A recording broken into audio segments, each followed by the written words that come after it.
Сүйүнбай Эралиев 1921 жылы 15 октябрда Талас облусунун Үч Эмчек айылында жарык дүйнөгө келген. Алгачкы китеби 1949 жылы Биринчи жаңырык деген ат менен жарыкка чыккан. Атактуу акын дээрлик бир кылымга жакын барандуу жана жемиштүү өмүр сүрүп, элине баа жеткис бай адабий мурас калтырды.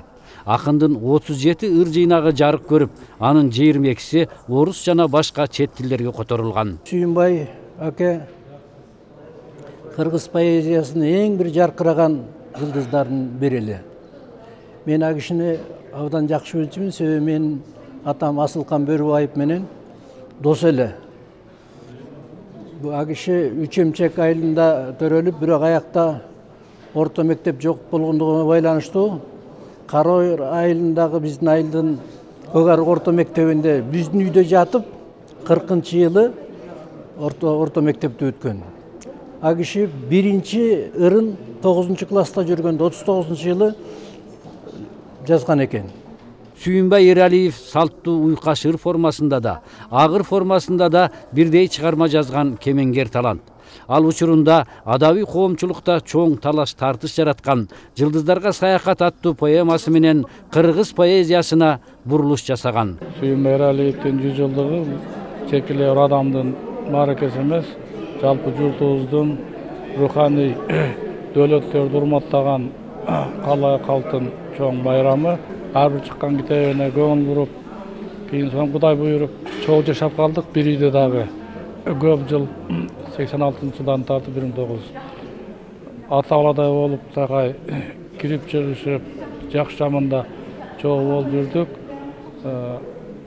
Өзүң айткандай, Сүйүнбай Эралиев менин жеке баамымда 20-23 кылымдардагы кыргыз поэзиясынын эң бийик берметтеринин бири. Акындын жаштык кези улуу атамекендик согушка туш келди.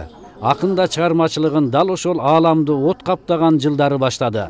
Жаш жигит элди душмандан коргоо үчүн майданга аттанды. Согуштан жарадар болуп, 1944 жылы мекенге кайтып келгенден кийин бүт өмүрүн поэзияга, чыгармачылыкка арнады.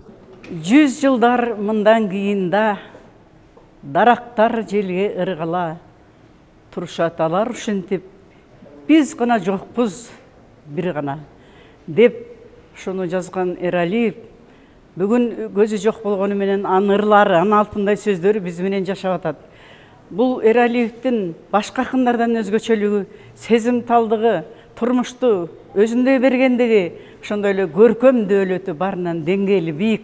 Мисалы биз жаштар 59-жылы Акмөр деген поэмасы чыкты.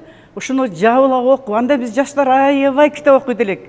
Акындын Акмөр поэмасы да кыргыз адабият тарыхында өзүнчө бир ашуу, белес болуп калды. Эралиев бул чыгармасы аркылуу өзүн өзгөчө лирик, сүрөткер, ары татаал, ары сырдуу адам дүйнөсүнүн көзгө көрүнбөгөн кылдарын кылдат күүгө салган зор акын катары көрсөтө алды. Ал кишинин поэзиясы бул кыргыз поэзиясына жаңылык ачкан өзүнчө поэзия. Ал биринчиден элдик салттуу поэзиянын накта улантуучусу, анан дагы кийинки агыр деген эмени кыргыз поэзиясына алып келгендердин бири.